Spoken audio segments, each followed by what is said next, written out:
Okay, so when I thought I was filming, I was actually taking a picture. Hopefully this still works. That's a huge bummer.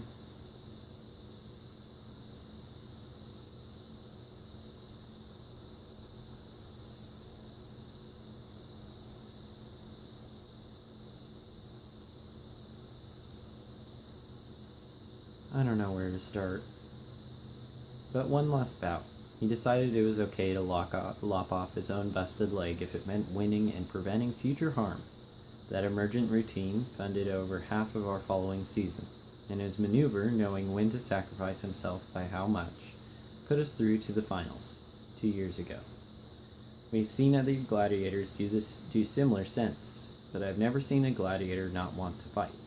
That would require one emergent property to override millions of other ones. It would be one of those two chess computers from middle school suddenly agreeing not to play the game. Max, are you looking forward to training today? I'd rather not, Max says. This is the frustrating part. We created a facsimile of sentences in our machines decades ago. We programmed them to hesitate to use casual vernacular. We wanted our cell phones to seem like living, breathing people. And it seemed like cancer was cured like this. So gradually that no one realized it happened. We had to be told. And by then, it didn't seem like such a big deal. Shit, look at this, Peter says. I turn to where he's pointing. The green HDD indicator on Max's server bank is flashing so fast it might as well be salt. Max, are you writing code? I ask. Yes, he says. He's programmed to tell the truth. I shouldn't even have to remind myself. Shut him down, Greenie says, when Peter and I don't move. Greenie gets off his stool. Wait, I say. Max jitters, anticipating the loss of power. His charging cables sway. He looks at us, camera focusing back and forth between me and Jeannie. We get a dump. Jeannie says, we'll get a dump and load up the save before the semis, and you two can reload whatever the hell this is and play with it later. How's my team? A voice calls from the ramp. We turn to see Professor Hinson limping into the trailer. Hinson hasn't taught a class in decades, but still likes the moniker. Retired on a single patent back in the 20s, then he had a VC hit after another across the valley. He's a DARPA leech. He loves being around politicians. Would probably have aspirations of being president. If it weren't for the legions of co-eds who would come out of the woodworks with stories.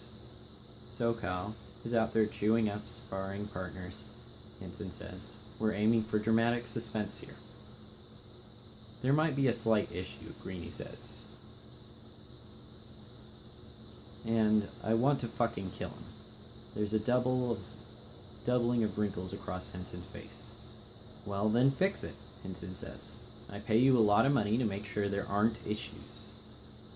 I want to point out that he paid a measly $400,000, which sure seemed like a whole lot of money 8 years ago, but when we gave him a majority stake in Max, but has ended up being a painful bargain for us since. The money we make now, we make as a team, just isn't doled out that way. This might be more important than winning the finals, I say. And now I have to put the words together in my brain. The announcement, some way to say it, the historical significance. If this is confirmed, hits me for the first time. We're a long way from knowing for sure. But to even suggest it, to raise as a possibility, causes all the words to clog up back in my throat. Nothing is more important than these finals, Hinson says, before I can catch my breath. He points toward the open end of the trailer, where the clang of metal on metal can be heard. You realize what's at stake this year. The Grumman contract is up. The army of tomorrow is going to be bid on next week. And Max is the soldier they want. Our soldier. You understand? This isn't about millions in prize money. This is about billions. Hell, this could be worth $1 trillion over the next few decades. You understand? You might be looking at the first trillionaire in history, because every army in the world will need 100,000 of our boys. This isn't research you're doing here, this is boot camp. What if this is worth more than $1 trillion?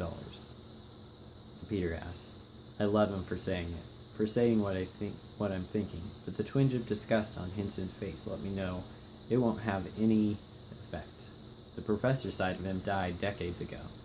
What could be more important than money? A war machine turned beatnik? Are we serious? I want our boys out there within an hour.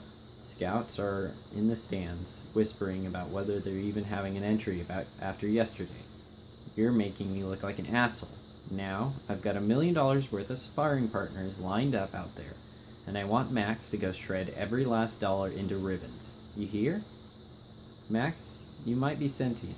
Max might be sentient, I blurt out, and I feel like a third grader again, speaking up in class, saying something that everyone else laughs at. Something that makes me feel dumb. That's how Hinson is looking at me. Greenie too.